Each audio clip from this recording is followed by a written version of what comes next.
Selamat siang teman-teman. Kali ini kami ingin berbagi informasi mengenai uji coba tanam padi basmati di sebuah kawasan di Kecamatan Jumapolo, Kabupaten Karanganyar, Soloreya, Jawa Tengah, Indonesia. Nah, saat ini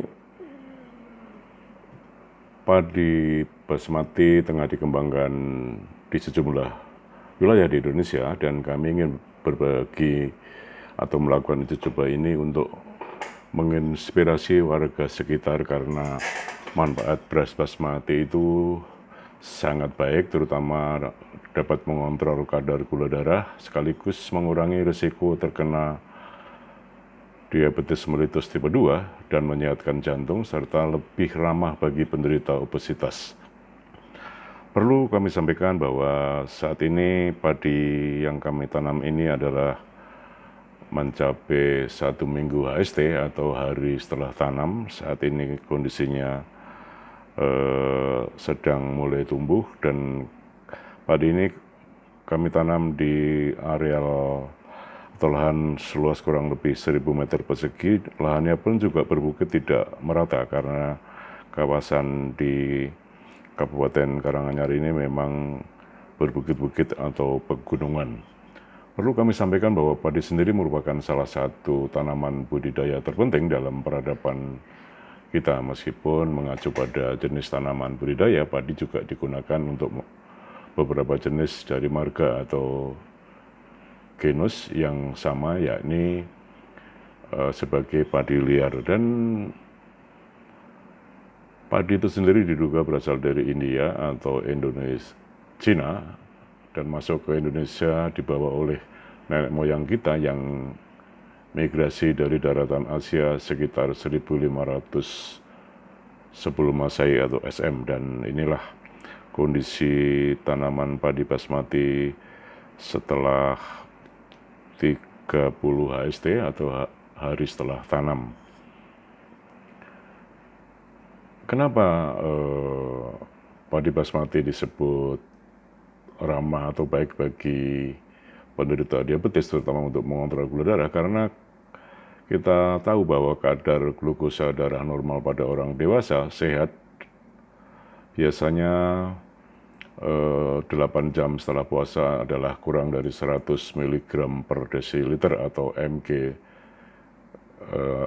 DL. Dan lalu kadar glukosa darah normal 2 jam setelah makan pada orang dewasa adalah 90 hingga 100 mg atau miligram desiliter. Dan inilah tanaman padi setelah usia 30 HST, dan sudah kami berikan pupuk urea bercampur dengan NPK yang lumayan baik. Biasanya padi basmati ini memang di Pakistan atau India tumbuh di dataran tinggi, sementara di Indonesia sudah dicoba di beberapa daerah, termasuk yang kami lakukan saat ini adalah juga cocok meskipun bukan di dataran tinggi. Memang banyak yang penasaran mengapa harga nasi Arab seperti nasi biryani, kebuli, kapsa, dan mandi harganya mahal. Penyebabnya memang selain menggunakan daging kambing, bumbu impor dari India dan Mesir juga menggunakan jenis beras yang mahal, yakni beras basmati itu sendiri.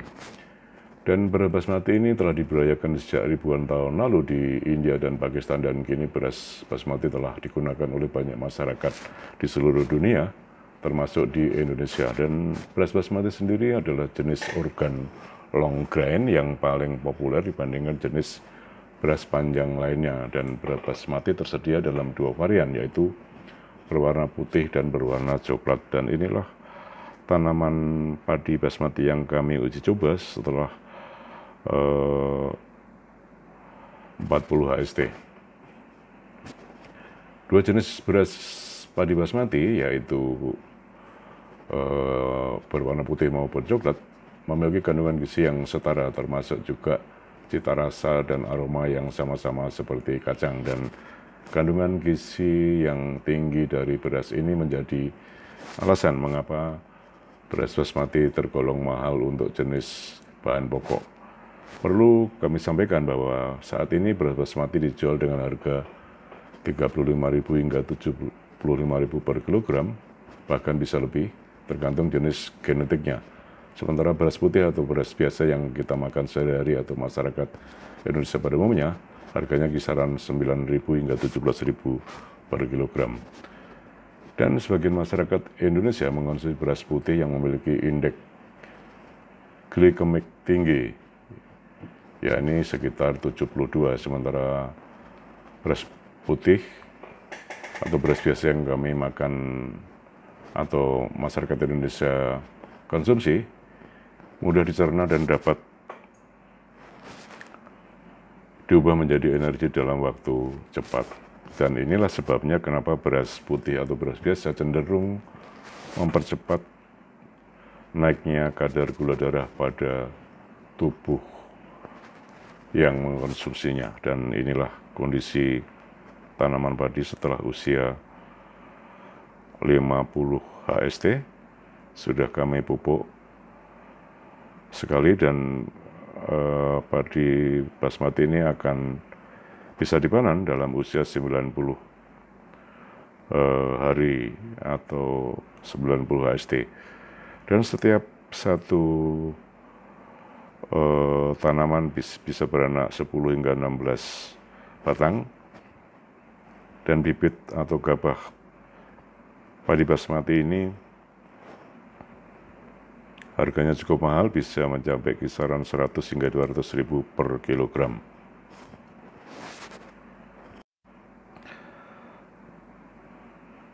Di wilayah Kabupaten Karanganyar masih cukup jarang memang warga yang mengembangkan atau menguji coba budidaya padi basmati ini, tapi memang kami sengaja melakukan ini seperti kami sampaikan di awal tadi untuk menginspirasi warga setempat, karena memang kesehatannya, manfaat untuk kesehatan kita sangat baik, dan saya kira memang perlu diperkenalkan kepada warga ataupun masyarakat sekitar.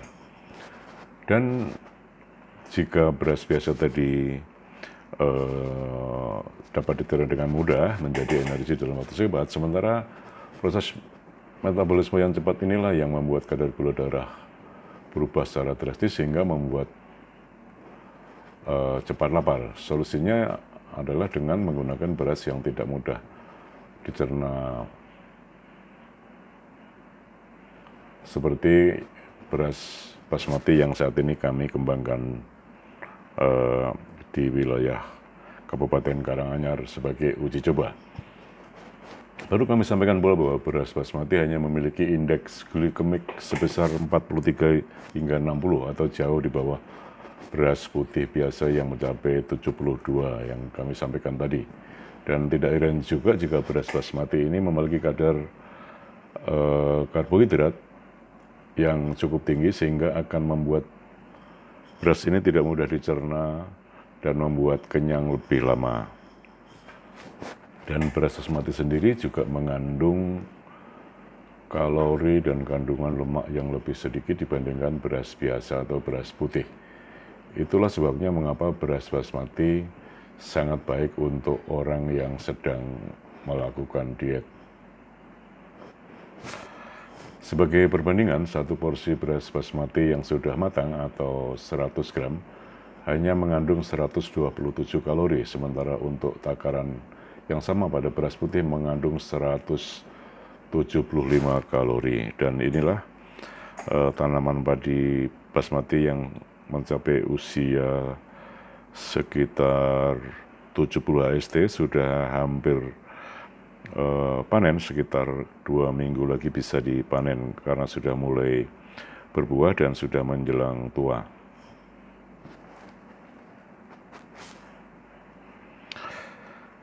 Kami akan terus mengembangkan atau mencoba menanam padi basmati ini dengan lahan yang lebih luas jika nanti panennya kami anggap bagus. Dan inilah padi basmati yang mencapai 75 HST yang sekitar 2 minggu lagi atau 10 hari lagi bisa kami panen.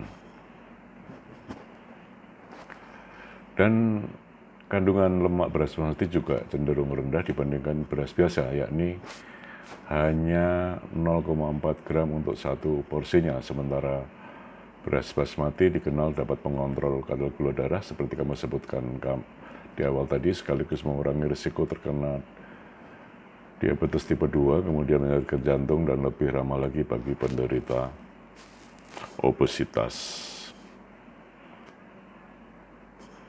Selain itu, beras basmati juga dikenal dengan kandungan mineral yang tinggi seperti zinc, fosfor, selenium, magnesium, asam folat, dan zat besi yang baik untuk menunjang fungsi organ dan metabolisme tubuh. Dan kandungan arsenik dari beras basmati juga tergolong paling rendah. Dan inilah tanaman padi basmati yang kami kembangkan sudah berusia 75 hari atau 75 HST dan sebentar lagi bisa kami panen. Demikian teman-teman, informasi sekelas mengenai pengembangan padi basmati yang berasal dari India atau Pakistan, dan